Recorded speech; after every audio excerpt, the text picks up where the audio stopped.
And sometimes that's when we need other people to help us to talk through it or walk through where we are on that continuum, like you said, to be able to help us recognize this is where you are and this is where the possibility is, and how can I help you to get there? Yeah, absolutely. So you definitely don't want to do it alone. And by the way, I loved your example of your brother, like calling on someone who's going to love you and support you in practical ways. But it's very important also, because you're kind of vulnerable in this space, that you choose the people that you invite into the liminal space carefully. Okay, so can you tell me more about that?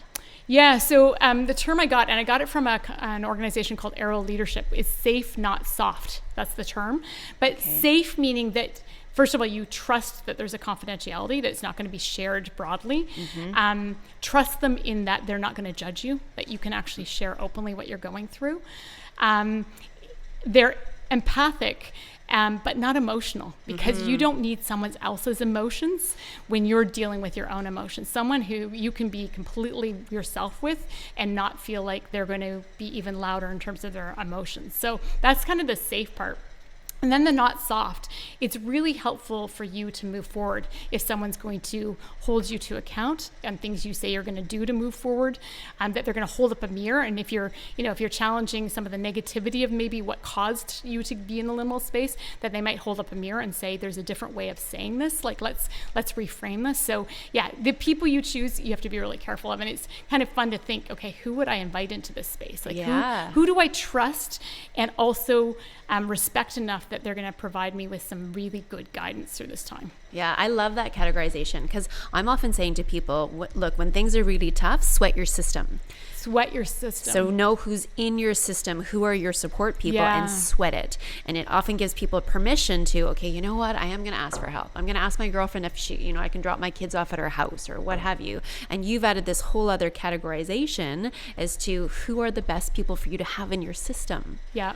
Yeah, I love that concept of safe and not soft. Mm-hmm. And because sometimes I think when we're in that period of time where it's emotional and we're struggling, we can feel like we don't want somebody to hold us positively accountable for what we need to do. Mm-hmm. We just want to stay in the position of wallowing. And you're saying have both your people, right? And those people who are going to positively push you along are actually really important for you to get to the next stage of your journey. Yeah, in an encouraging way, right? Like that's going to be an encouragement for you. Mm-hmm. It's interesting that I'm also thinking that there's that practical aspect too that you mentioned with your brother, like literally helping you to buy furniture. Yeah. And to your point, he's a rock. He's a rock. Like Uncle Andrew he's an angel, number one, but he's also a rock. He's just solid guy who's super diplomatic. And so I could be all over the map and he's just going to stay the same. So to your point, that's very stabilizing. It's very soothing and calming. And that type of a personality is exactly who you need in a crisis. Yeah. And it's important for someone who's more introverted to think, okay, it's not going to help me to keep this in. And yet introverts, that's their tendency, right? So as an introvert, to actually challenge yourself to reach out and say, no, I actually need to connect with people, to not go at this alone. That's just something to really be sensitive to. I think it is easier for extroverts to reach out and share. I'm hurting. Can you help me? Yeah. But to ask for help is really tough for some people.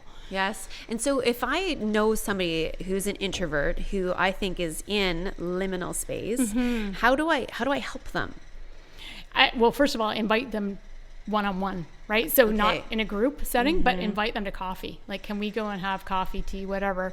And then it's just literally listening and giving them a chance to talk. Introverts are used to doing the listening. Yes. So it's uncomfortable for them. Okay. But asking them questions that usually start with what or how. Those kind of engage the part of the brain that gets us thinking. Okay. They're not judgment questions, like why can sometimes trigger defensiveness, mm-hmm. but using those kind of what and how questions can really help them to explore openly and then just listen really well. And you're just being with them, right? That's kind of the definition of empathy, is I am just going to sit with you and listen to you, and you may not have the answers, right? Yeah. And that's okay. You don't have to have the answers, but you're walking alongside them through this difficult part of their journey. Fair enough. And it's a privilege, right? It is a privilege. And sometimes I find if you jump in to try to have the answers, it can almost feel insulting to the person who's trying to find their own answers. Oh, right? Yeah. Because they need the space to be able to come up with what their answers may be. So if we jump in too much, we're robbing them of that opportunity. So I think to your point, being able to ask some of those questions and then just sit, right? And allow them to process. There's nothing worse than unsolicited advice. Yeah. Right.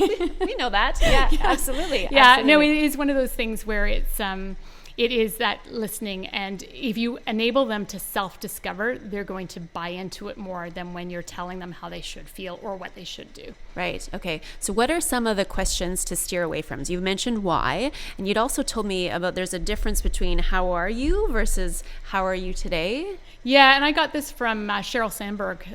She wrote in Option B, her book, after her husband had passed away, that when people ask, how are you? You say, well, man, my husband died. How do you think I am?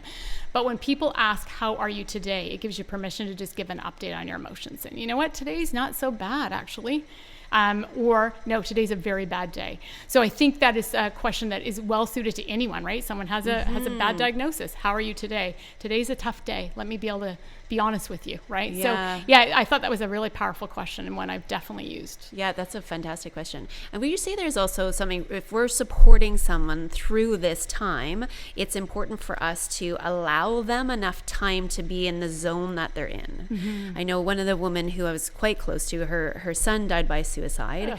And I remember even months after the fact, when I would see her, at an event, she would talk about how she still needs to talk about it. But she said, all my friends are wanting me to move on and they're not wanting me to talk about it anymore. But she said, sometimes I still need to talk about it.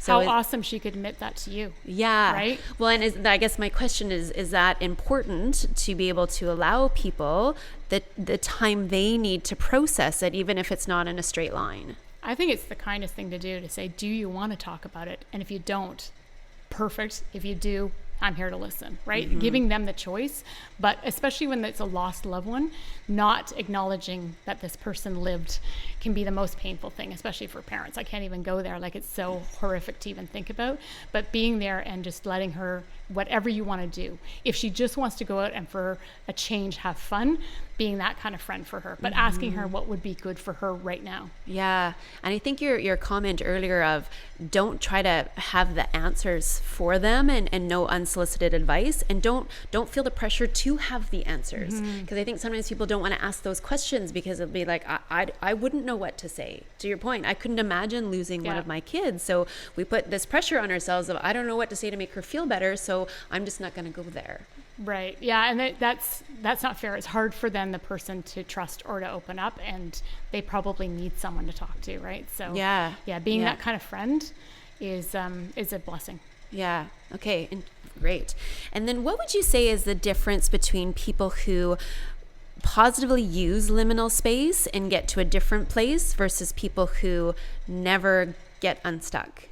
Yeah, it's interesting because I spent most of the time researching people who had come unstuck, not just unstuck. And I'll just use a term that we don't hear very often. So from the military, we learn a lot about post-traumatic stress disorder, PTSD.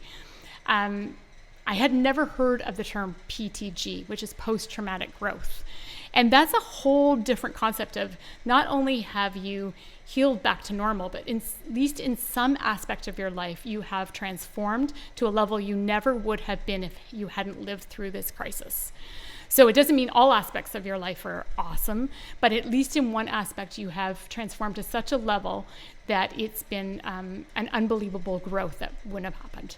So it's important to keep in mind that at least some people can use this crisis moment for very good.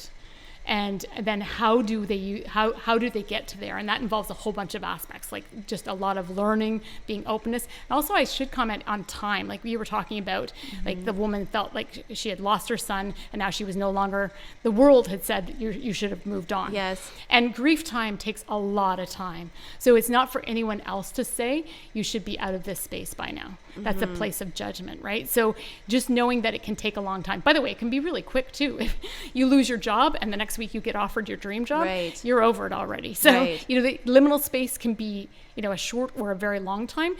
It's looking at it as a richness of learning opportunity, right? So if you are in it, be open to this could be an incredible growth opportunity, and say yes to interesting things in that space that can help take you out of where you are. Amazing.